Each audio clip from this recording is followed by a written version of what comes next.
निशारा के लोगों ने सुरेंद्र चौधरी को चुना है।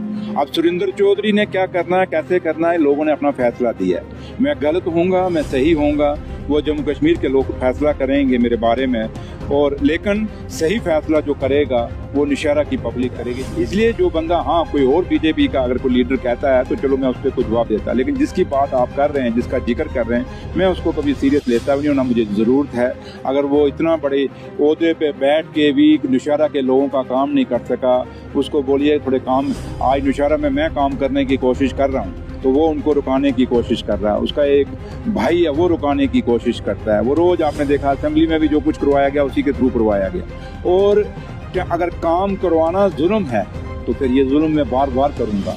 और जहाँ तक ताल्लुक है, एक चीज़ आपके सामने मैं जरूर कहूँगा, किसी भी ऑफिसर, चाहे वो निशारा में काम करता है या जम्मू कश्मीर के किसी भी कोने में PWD का ऑफिसर है, कहीं भी टेंडरिंग के साथ कहीं भी गलत अलाटमेंट करेगा वो बख्शा नहीं जाएगा। ये मैं आपके साथ यहाँ शर्म कह के जाता हूँ। हाँ, रही बात कि क्या करना है, कैसे करना है, भैया हम काम करें ना करें, ये 11 साल तो बीजेपी के पास ही सब कुछ रहा ना। उनको चलो सुरेंद्र चौधरी क्या कहता है, क्या छोड़िए इस बात को, 11 साल उनके पास हुकूमत रही ना, तो ये क्यों नहीं किए काम? हम तो कर रहे हैं ना। अब यहाँ मैं आया हूँ तो ये लोगों का ही काम है ना, मेरी कॉन्स्टिट्यूंसी निशारा का काम तो नहीं है। इसलिए मैंने जो नगरोटा में कहा, वो क्या कहा, किस संदर्भ में कहा, वो मैं यहाँ डिस्कस नहीं करना चाहूँगा। लेकिन जहाँ तक ताल्लुक है, जो आम जहाँ पब्लिक का ताल्लुक है, चाहे उन्होंने वोट किसी को भी डाला है, वो हमारे पास आएगी। वो सरकार के, क्योंकि हम जम्मू कश्मीर सरकार ने ओथ ली है पूरे जम्मू कश्मीर के लोगों के लिए, हमने हर उस आदमी की ली है जो जम्मू कश्मीर का रहने वाला है।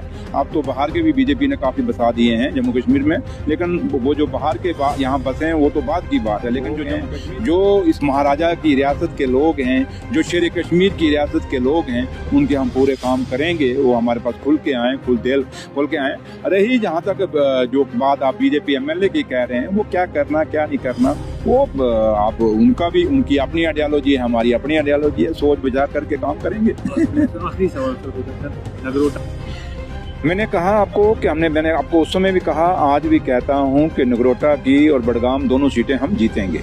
मैंने उस समय भी कहा तो, और आप भी कह के जा रहा हूं। देखिए, हाँ कहीं वोट चोरी ना हो, वोट चोरी नहीं होना चाहिए, क्योंकि आज देश में बड़ी बात चल रही है चोरी की। और कुछ ऐसे लोगों के वोट जो हैं 20-20 जगह देखे जा रहे हैं, और ऐसे लोग हैं जो 2-2 जगह, पहले भी एक जगह वोट डाला है, बिहार में भी जाके डाल रहे हैं। वो चीज़ें यहाँ जम्मू कश्मीर में ना हुई तो मैं दावे से कहता हूँ कि दोनों की दोनों सीटें जो हैं वो नेशनल कॉन्फ्रेंस जीतेगी। और नेशनल कॉन्फ्रेंस जब 14 तारीख को रिजल्ट आएगा, हम सब मिल के लड्डू बांटेंगे।